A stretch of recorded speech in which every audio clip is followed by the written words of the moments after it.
Queridos irmãos, abra sua Bíblia no livro do profeta Isaías, no capítulo 43, e vamos meditar hoje sobre essa passagem. Isaías 43, e vamos começar lendo o verso 8, e vamos até o 21. Isaías 43, do 8 ao 21. Rominho, se puder me ajudar aí na referência, te agradeço, tá bom? Diz assim a palavra do Senhor, acompanhe comigo. Traze o povo que ainda que tem olhos, é cego e surdo, ainda que tem ouvidos. Todas as nações congreguem-se e povos reúnam-se. Quem dentre eles pode anunciar isto e fazer-nos ouvir as predições antigas? Apresentem as suas testemunhas e por elas se justifiquem, para que se ouça e se diga: verdade é.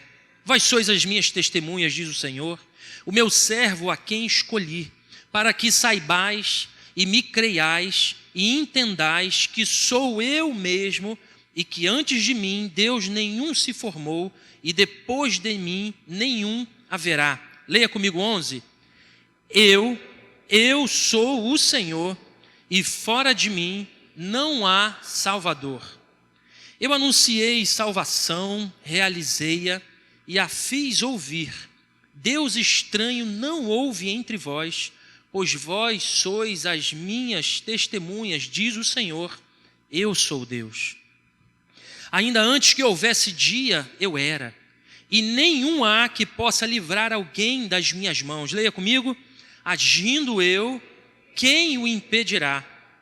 Assim diz o Senhor, o que vos redime, o Santo de Israel: por amor de vós, enviarei inimigos contra a Babilônia, e a todos os de lá farei embarcar como fugitivos, isto é, os caldeus, nos navios com os quais se vangloriavam. Leia comigo 15.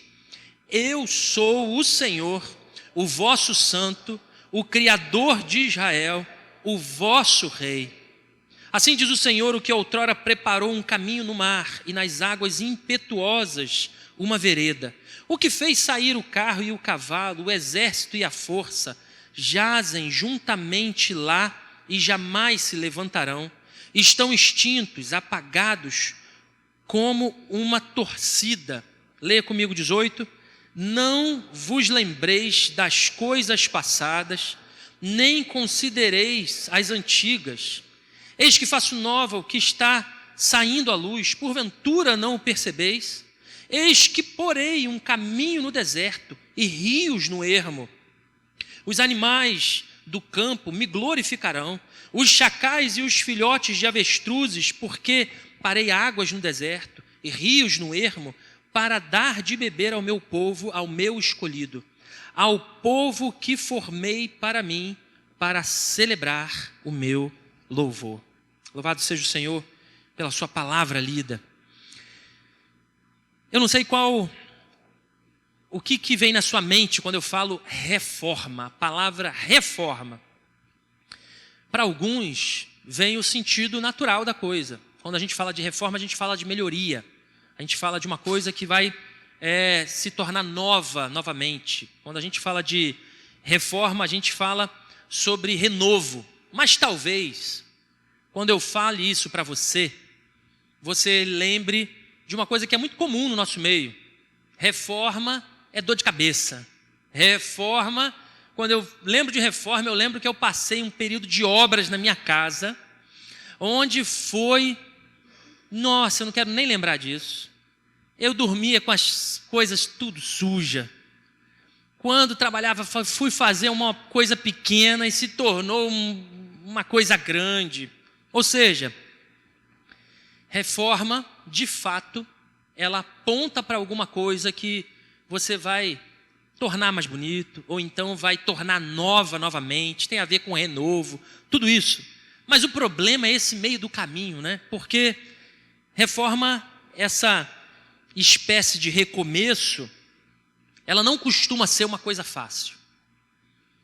Se você já passou pela experiência de uma reforma morando na casa, né, que é o nosso mais comum exemplo, você vai lembrar bem que certamente, provavelmente, o seu orçamento ele não fechou redondo.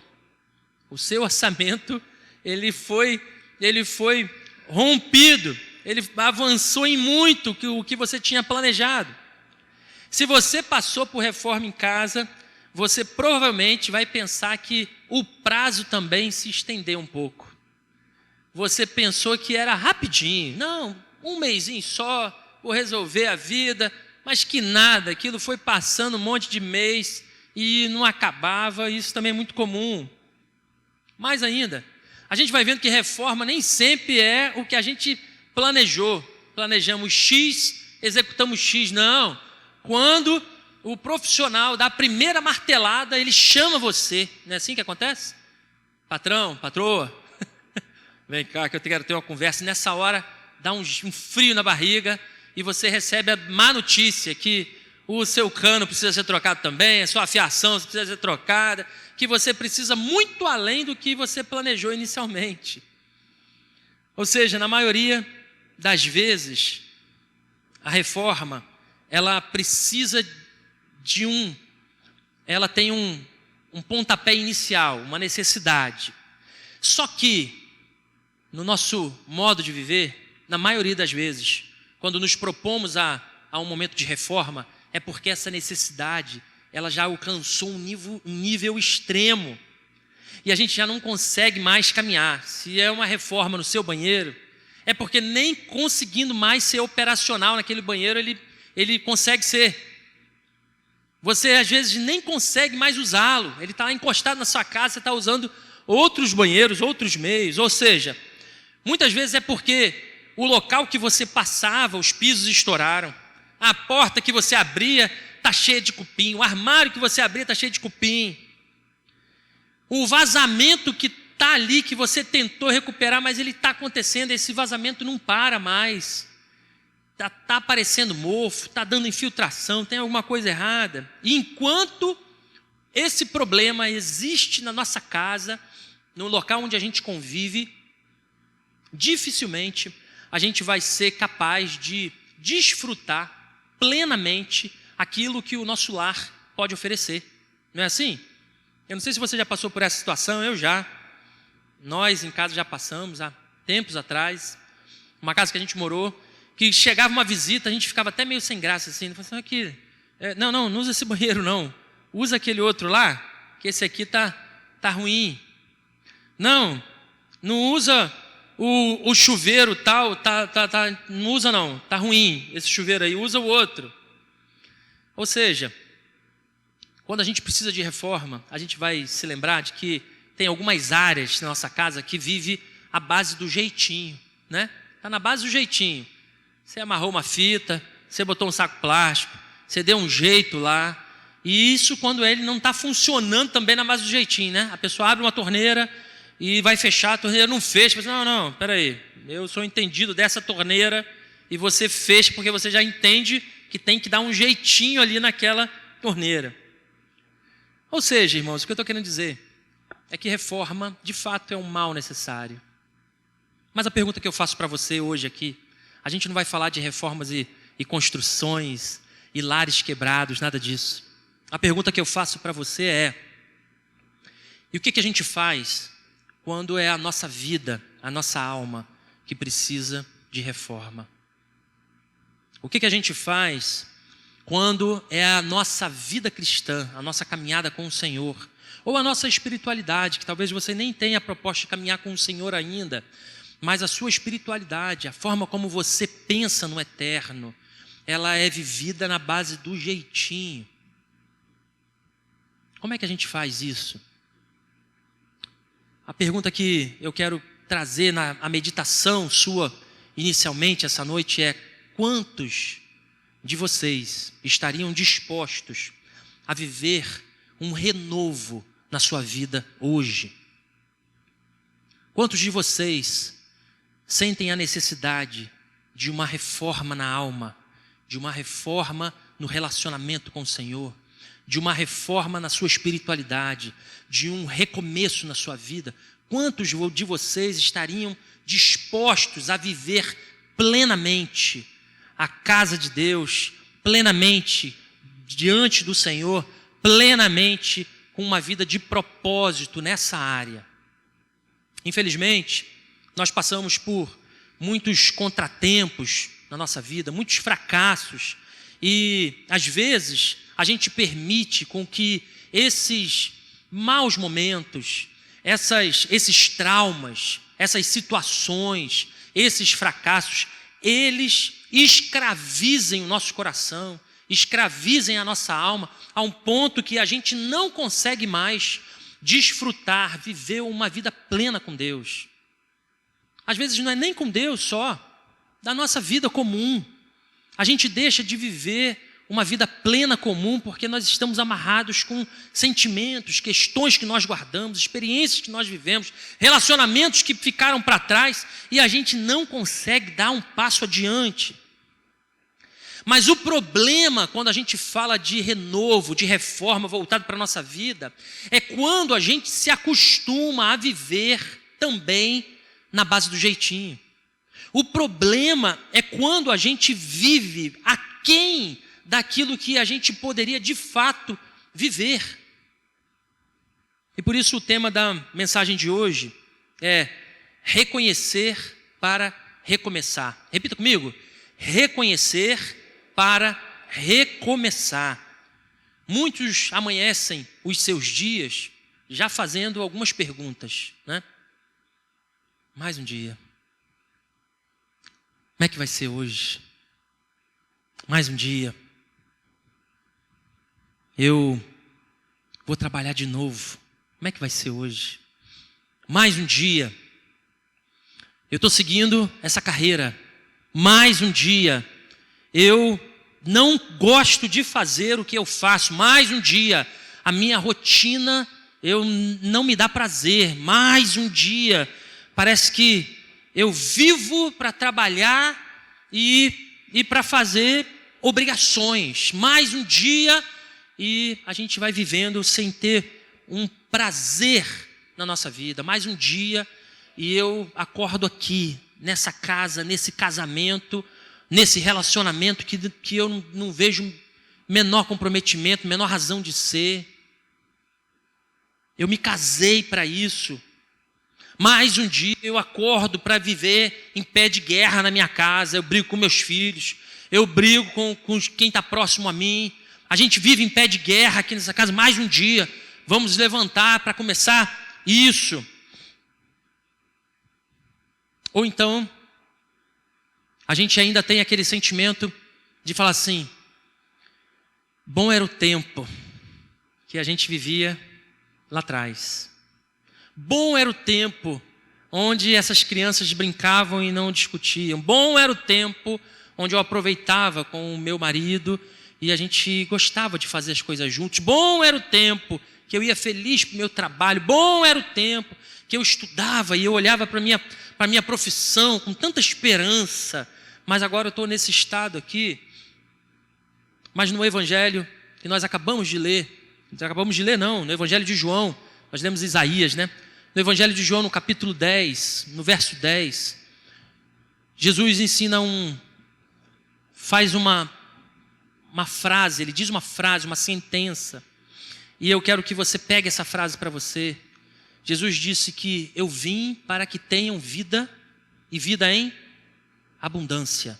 É isso que Jesus disse. É isso que Jesus continua dizendo para mim e para você.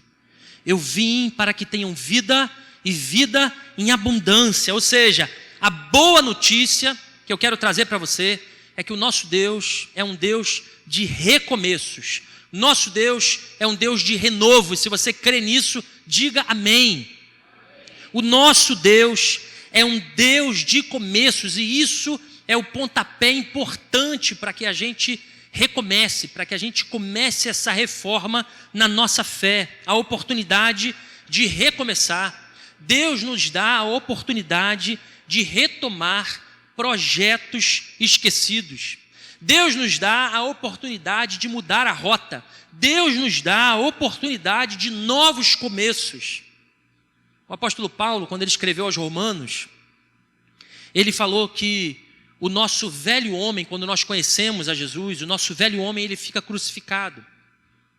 Ele é crucificado juntamente com Cristo, porque a gente precisa viver uma nova vida. Depois, com calma, você pode ler isso lá em Romanos 6, no verso 4. Ele queria dizer que quando nós conhecemos a Jesus, o nosso velho eu vai crucificado com ele e a gente vive uma nova vida livre da escravidão do pecado. Paulo também escreveu na segunda carta aos Coríntios, no capítulo 5, no verso 17, que se alguém está em Cristo, como é que é? Nova criatura é. As coisas antigas, as coisas velhas já passaram e eis que tudo se fez novo. Portanto, baseado nesse tema, reconhecer para recomeçar, eu gostaria de, junto com vocês, de extrair algumas lições que nós podemos aprender aqui. E a primeira delas é: reconheça o poder de Deus em toda e qualquer circunstância. Reconheça o poder de Deus em toda e qualquer circunstância. E eu quero novamente convidar para a gente dar uma olhada aqui no nosso texto de Isaías, do profeta Isaías. Olha o que ele diz no verso 8: traz o povo que ainda tem olhos, é cego e surdo, ainda que tenha ouvidos. Todas as nações congreguem-se, povos reúnam-se, dentre eles pode anunciar isto e fazer-vos ouvir as predições. Aí ele vai para o verso, eu vou pular para o verso 11, olha o que ele diz: eu sou o Senhor, e fora de mim não há Salvador. Eu anunciei salvação, realizei e a fiz ouvir. Deus estranho não houve entre vós, pois vós sois as minhas testemunhas, diz o Senhor. Eu sou Deus, ainda antes que houvesse dia, eu era. E não há que possa livrar alguém das minhas mãos, agindo eu, quem o impedirá? Essa é uma frase muito conhecida que a gente tem, né? No nosso jargão, na nossa série de jargões evangélicos. Não, agindo Deus, quem impedirá? Agindo Deus, quem impedirá? E essa frase é muito comum, mas olha que interessante quando a gente olha para essa frase e pensa que foi o próprio Deus dizendo isso. Isso para mim faz muita diferença, tá? Quando a gente imagina o próprio Deus dizendo isso para a gente, por meio do profeta, e para nós, e para você aqui essa noite, ele diz o seguinte: agindo eu, quem o impedirá? Olha que interessante. Agindo eu, quem vai impedir você? Isso é uma palavra de encorajamento tremenda, irmãos. E essa palavra tem que carregar no teu coração essa noite. Agindo eu, quem o impedirá? Grave o que eu vou dizer para você aqui agora. Deus está muito mais interessado no seu futuro que no seu passado. Deus está muito mais interessado no seu futuro que no seu passado. Ou seja, algumas pessoas vivem as suas vidas, parece que presas naquilo que aconteceu no seu passado. Tudo que ele quer fazer é lembrar das coisas que fizeram erradas. O diabo faz isso com a gente. Ele para a nossa vida. E muitas vezes projetos que a gente tem vontade de ir adiante, mas aí, é isso mesmo? Tem certeza? Olha aí, você não conseguiu daquela vez, você não vai conseguir de novo. Você tentou, não deu certo, não vai dar de novo. Mas a verdade é que Deus está mais interessado no nosso futuro. E por que Deus está mais interessado no nosso futuro, irmãos? É porque é lá que nós vamos passar com Ele toda a eternidade. É a partir daqui, é o que vamos fazer. Deus está mais interessado no que você vai mudar a partir de hoje. Deus está mais interessado naquilo que vai acontecer na sua vida a partir de hoje. As coisas velhas já passaram, eis que tudo se fez novo. Nesse contexto do que o profeta Isaías escreveu, Israel estava passando por um período caótico como nação. Eles estavam sendo governados por um outro rei. Eles estavam naquele período do exílio babilônico. E mais ainda, eles estavam passando isso porque eles foram avisados dos seus pecados. O próprio profeta Isaías avisou a eles dos seus pecados. Quando a gente olha o livro do profeta Isaías, ele tem basicamente 3 divisões. E uma delas é antes do período babilônico. E o profeta, e não só Isaías, mas com seus contemporâneos também, eles apontavam, Deus se manifestou muitas vezes para Israel por meio dos profetas, avisando a eles dos seus pecados, da sua rebeldia. Vocês se lembrem das promessas que eu fiz, vocês fizeram também promessas diante de mim, e vocês estão virando as costas para o Deus de vocês. Vocês serão punidos por conta do pecado. Deus alertou isso muitas e muitas vezes. E o que aconteceu? Israel, pela sua rebeldia, continuou na sua mesma rota e sofreu as consequências disso.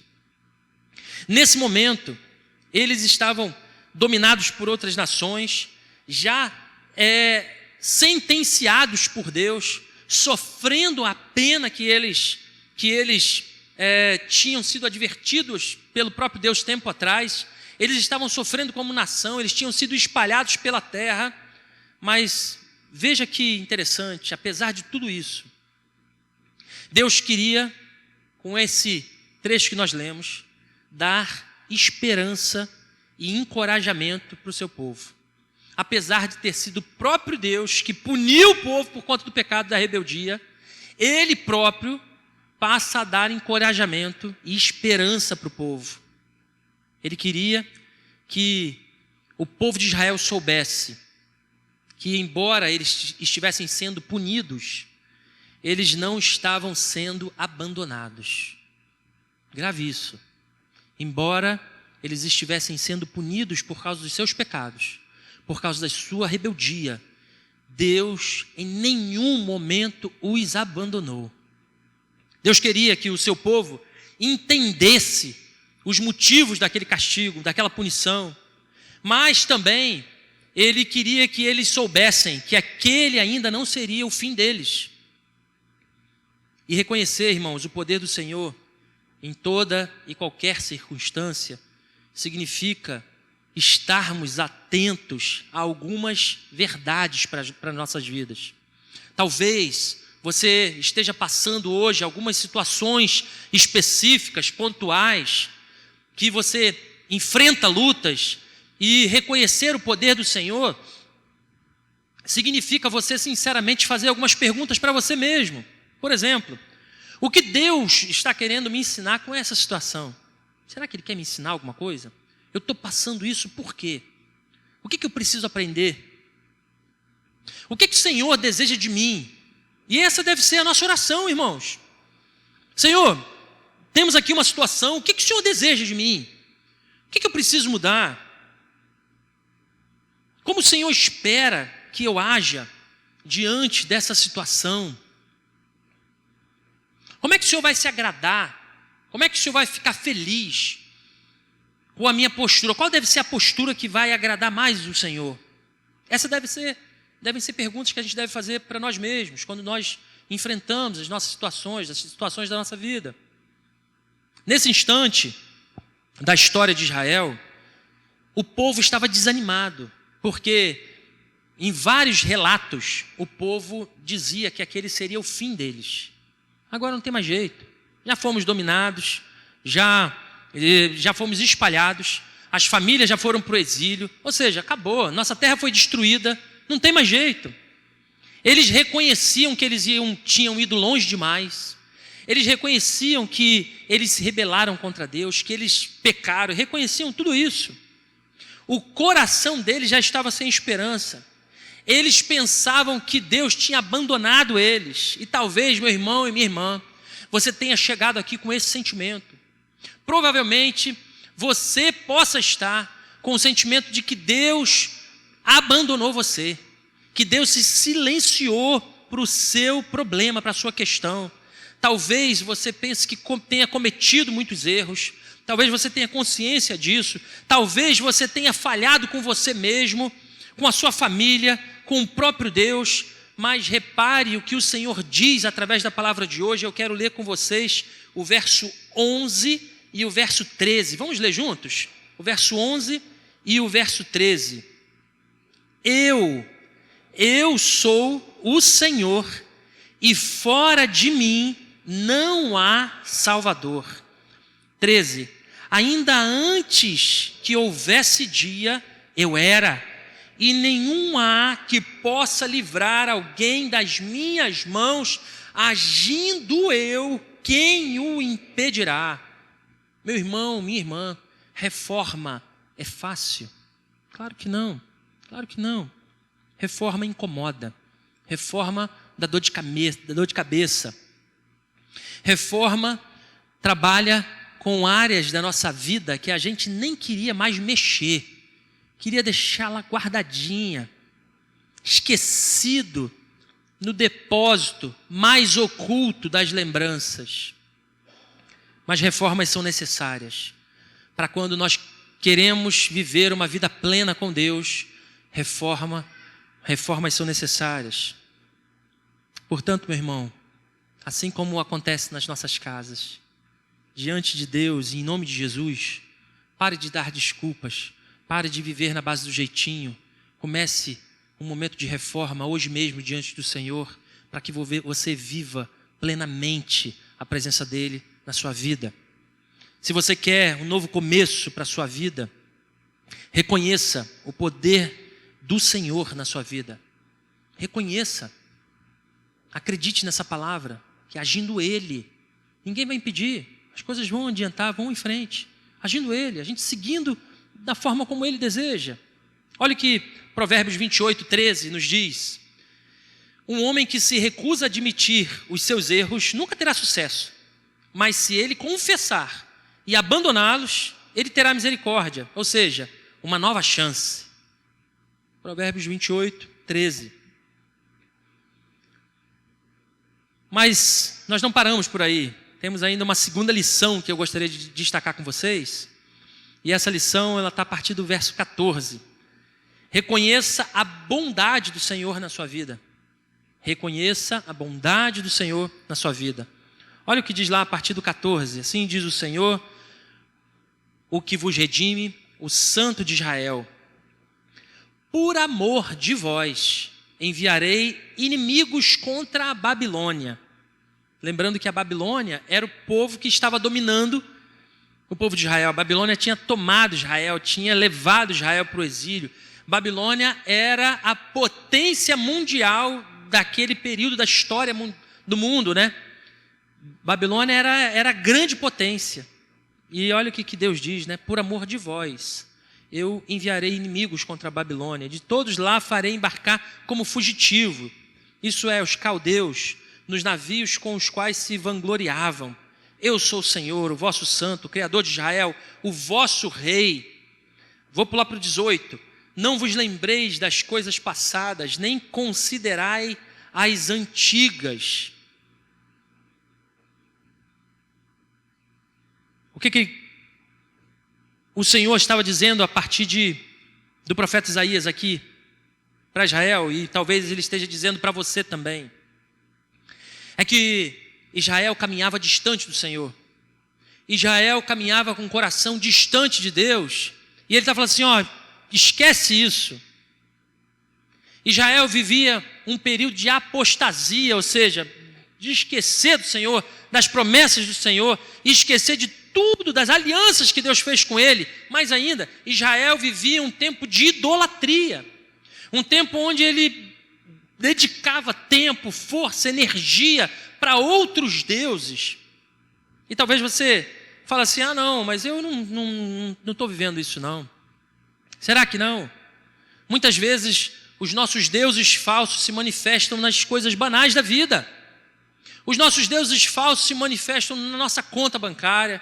Os nossos deuses falsos se manifestam em alguns vícios que a gente carrega no nosso coração, coisas que a gente dedica tempo e energia em excesso e esquece do Senhor. O povo vivia um período de caos político, caos religioso e caos espiritual. Será que nós vivemos hoje um período assim? Caos político, vivemos isso. Caos religioso, vivemos isso. Caos espiritual, vivemos isso. E por que eles estavam sofrendo esse exílio? Por que eles estavam sofrendo? Já falamos aqui, eles se viraram contra Deus. Quando a gente lê a história o livro do profeta Abacuque, a gente vai ver de forma muito clara, é um dos contemporâneos que avisaram tanto sobre isso. O profeta Abacuque tem uma lição interessante, que ele ficava enfurecido com a injustiça entre o povo de Israel, e ele virava para Deus e falava assim: até quando, Senhor? Até quando o povo vai fazer tanta rebeldia e o Senhor não vai fazer nada? O povo está virando as costas para o Senhor, eles estão adorando a outros deuses, até quando, Senhor? E quando Deus ministra para Abacuque o que ele iria fazer, Abacuque na mesma hora fala assim: Senhor, é isso mesmo? Não, Senhor, calma, né? Calma. Porque Deus disse para ele assim: você tem razão, Abacuque, você tem razão, e eu já estou trazendo o povo babilônico para castigar o meu povo. Você tem razão, é isso mesmo. E quando ele foi falando o que iria acontecer com o povo de Israel, o próprio Abacuque, que tanto pedia a justiça de Deus, ele falou assim: não, Senhor, calma, tem misericórdia, Senhor, tem misericórdia. E aqui cabe uma reflexão interessante, é que, irmãos, a nossa vida ela é muito fugaz, a nossa vida passa muito rápido. A você que é jovem e a você que é mais vivido, todos nós estamos ao tempo todo à mercê das coisas, à mercê de um acidente, à mercê de uma situação, à mercê de um diagnóstico, né? A bem da verdade é isso. Se você enfrentou um problema de saúde grave na sua vida, você sabe melhor do que os outros sobre isso. Porque quem enfrenta um diagnóstico, né, se depara com isso, entende melhor o impacto que isso causa, né? E a gente vai ver assim: nossa, olha como é que a vida é fugaz. Quem enfrentou isso próximo, com alguém da família, sabe um pouco mais do que significa isso.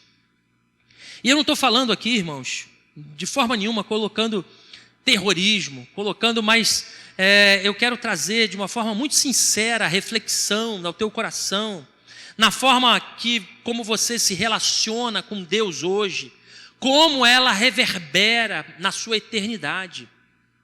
A forma como você se relaciona com Deus hoje reverbera na sua família, naquilo que vai vir à frente.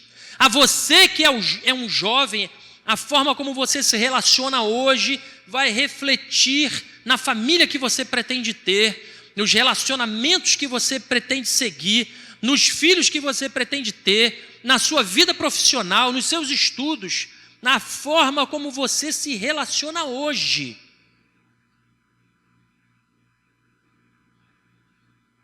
E como tem sido o seu relacionamento com Deus hoje? Reconheça a bondade do Senhor na sua vida. Talvez, quando eu fale isso, você pode até se perguntar assim: mas espera aí, como é que eu vou reconhecer a bondade de Deus na minha vida se eu passo por tanto sofrimento? Repare o que disse o versículo 14: por amor de vós eu enviei inimigos para a Babilônia. Mas e quando ele enviou inimigos para Israel, lá como eu disse em Abacuque, isso também foi amor?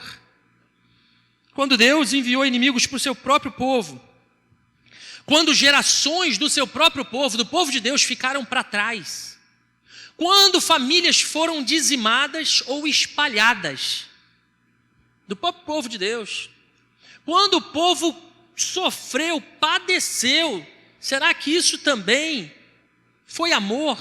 Eu digo categoricamente, à luz da palavra, com toda a certeza do meu coração, meu irmão e minha irmã, sim, foi por amor. Sim, foi por amor. E talvez você hoje não entenda alguma situação na sua vida e seja necessário que você entenda nesse instante que apesar dessas situações, apesar desses sofrimentos, exista por trás disso um amor divino sobre essas coisas. Um amor que talvez queira trazer um alerta para o teu coração, que talvez queira trazer de volta você para o centro da vontade de Deus.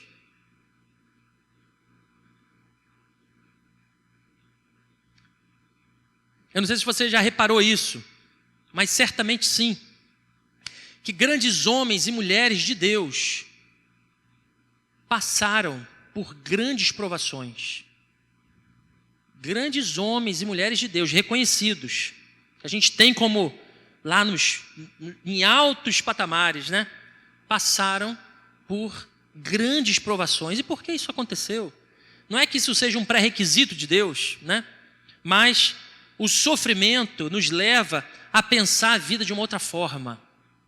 O sofrimento molda o nosso caráter. O sofrimento nos faz amadurecer. Quando nós nos deparamos com a morte, quantas perguntas nós nos fazemos, não é isso? O sofrimento, ele nos faz refletir um pouco mais. A Bíblia fala sobre isso. E naquele momento, nós lemos aqui, a bondade de Deus, ela era manifesta pelo simples fato de Deus amar tanto o seu povo, que mesmo quando ele é ridicularizado, esquecido, trocado, Deus se manteve fiéis às suas promessas. Mesmo quando o povo virou as costas para ele, Deus se manteve fiel. Apesar de todo pecado, apesar de toda rebeldia, Deus manteve fiel o seu amor. E o nome disso é graça. O nome disso é graça, é favor imerecido. A promessa de Deus para o povo de Israel era uma promessa incondicional. Ou seja, uma promessa que se manteve fiel, apesar da rebeldia, apesar do escárnio, apesar de tudo o contrário, o Senhor se manteve fiel. E meu irmão e minha irmã, o amor de Deus sobre a sua vida, ele se mantém fiel. Apesar das suas posturas talvez, apesar daquilo que você fez de errado, mas Deus ainda se mantém fiel. E Deus deseja ainda manter um relacionamento contigo. E ainda no profeta Abacuque, esse que eu citei, né? Que teve esse tempo com Jesus, olha que interessante. Quando ao final do seu livro, ao final dessa jornada, né? Quando ele pede para que Deus castigue, depois ele ouve a resposta de Deus, e esse grande diálogo, ele pede misericórdia pelo povo. Olha o que ele diz, o desfecho, e é bem conhecido de vocês: ainda que a figueira não floresça, que nem haja fruto na vide, o produto da oliveira minta, os campos não produzam mantimento, as ovelhas sejam arrebatadas do seu aprisco, os currais não haja gado, todavia eu me alegro no Senhor, exulto no Deus da minha salvação. Talvez seja necessário que hoje você dê esse brado de gratidão em meio ao caos. Ainda que as coisas não estejam indo tão bem, ainda que meu trabalho esteja sendo uma luta diária, ainda que a minha família esteja vivendo com um caos no relacionamento, ainda que meu filho, ainda que minha esposa, ainda que a igreja, ainda que o universo, todavia, eu me alegrarei no Senhor, eu exultarei o Deus da minha salvação. Abacuque só conseguiu dizer essas frases porque ele quis expressar que os olhos dele não estavam postos no problema, mas sim na eternidade. E é assim que nós devemos caminhar, reconhecendo a bondade de Deus, porque, meus irmãos, se existe uma certeza que nós carregamos no nosso coração, e eu sempre bato nessa tecla, diferente do mundo lá fora, é a certeza que nós viveremos para sempre com o Senhor. Que independente da doença que eu possa vir a encontrar pelo caminho, que diferente da morte que possa assolar no meio do caminho, independente da dor que a gente possa enfrentar, nós moraremos para a eternidade com o Senhor. Aqueles que foram salvos pelo Senhor. Reconhecer a bondade do Senhor significa olhar mais do que a nossa volta, significa olhar a situação como um todo, significa olhar para a eternidade. Não vos lembreis das coisas passadas, nem considereis as antigas. Meu irmão e minha irmã, em nome de Jesus, o meu segundo convite para você é para que você olhe para a bondade do Senhor, para que você se prepare para viver um novo tempo na sua vida, e um novo tempo onde você seja capaz de olhar e ver a bondade do Senhor à sua volta. E a bem da verdade é que a gente, quando para olhar e observar de fato a nossa volta, nós vamos ver que nós somos cercados o tempo todo da bondade do Senhor. A terceira e última lição que eu quero destacar com você está a partir do verso 19. Reconheça a direção do Senhor. Nós falamos de reconhecer o poder, nós falamos de reconhecer a bondade, e agora reconheça a direção do Senhor em suas decisões e ações. Olha o que diz o 19: eis que faço coisa nova, que está saindo à luz, porventura não percebeis? Eis que porei um caminho no deserto e rios no ermo. Os animais do campo me glorificarão, os chacais e os filhotes de avestruzes, porque eu porei água no deserto, rios no ermo, para dar de beber ao meu povo, ao meu escolhido, ao povo que formei para mim, para celebrar o meu louvor. O passado pode nos ensinar? Certamente que sim. As experiências que nós vivemos, elas devem nos ensinar. O problema é que elas não podem nos prender, nos aprisionar. E quando Deus fala assim: eis que faço coisa nova, Deus está convidando você, meu irmão e minha irmã, para olhar para frente, para olhar para o novo, para olhar para aquilo que Ele fará a partir daqui. O fazer coisa nova, de acordo com esse texto, significa um estado de libertação, significa que será um novo começo e que ele precisa ser um momento de marco, de libertação na sua vida. E mais uma pergunta eu trago para o seu coração: do que você precisa se libertar hoje? Para o povo de Israel, era que ele fosse liberto da escravidão, das garras da Babilônia, do Império Babilônico. Em que garras tem aprisionado o teu coração para que você viva plenamente com o Senhor? Já o termo está saindo à luz, né? Logo em seguida, a gente vê uma expressão que, na verdade, no original, remete à semente. Já viu a semente? Que quando ela brota, ela sai, vai à luz, ela enxerga a luz, né? Ela está ali enterradinha, mas ela nasce, vê a luz. Está falando de um novo nascimento. Uma semente que germina, ela precisa deixar cascas para trás. Sementes que germinam precisam crescer e avançar em direção à luz. Sementes que germinam precisam fincar raízes em solo fértil. E esse solo fértil é no próprio Senhor, é na sua palavra, no conhecimento de Deus. Eis que porei um caminho no deserto e rios no ermo. Ou seja, Deus promete para o povo de Israel que Ele vai abrir novos caminhos para o povo de Israel. Caminhos improváveis, esse é o ponto. E assim Deus tem também para aquele que se propõe a viver novos começos com o Senhor. Deus é capaz de abrir novos caminhos, caminhos improváveis. E qual o resultado disso? Por que o Senhor faz isso? Por quê? É para a glória dele, meus irmãos. Deus faz isso para a sua glória. E assim Paulo também nos diz, um tão conhecido texto, 1 Coríntios 10, 31, portanto, quer comais, quer bebais, ou façais qualquer outra coisa, fazei tudo para a glória o quê? De Deus. Ou seja, a nossa vida, as nossas experiências, os nossos planos, os nossos projetos, eles devem ter sempre como objetivo final e maior a glória de Deus. Se você não vive assim, meu irmão, comece a pensar dessa forma. E eu tenho certeza que você vai ter uma vida melhor. Tudo que você faz, faça para a glória de Deus. Como é que tem sido o seu relacionamento ou os seus relacionamentos? Como é que tem sido a sua vida amorosa? Como é que tem sido a sua vida no relacionamento com os seus filhos, na sua casa, com a sua família? Faça para a glória de Deus. Quer viver bem? Viva para a glória de Deus. Como é que tem sido você no seu trabalho? Como é que tem sido você na sua forma de lidar com as outras pessoas, faça para a glória de Deus. As coisas vão melhor, vão sair melhor assim, creia nisso.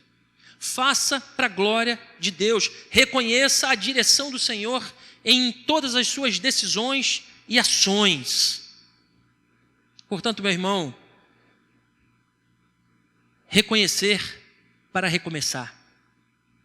Reconheça o poder do Senhor em toda e qualquer circunstância. Reconheça a bondade do Senhor na sua vida. Reconheça a direção do Senhor em todas as suas decisões e ações.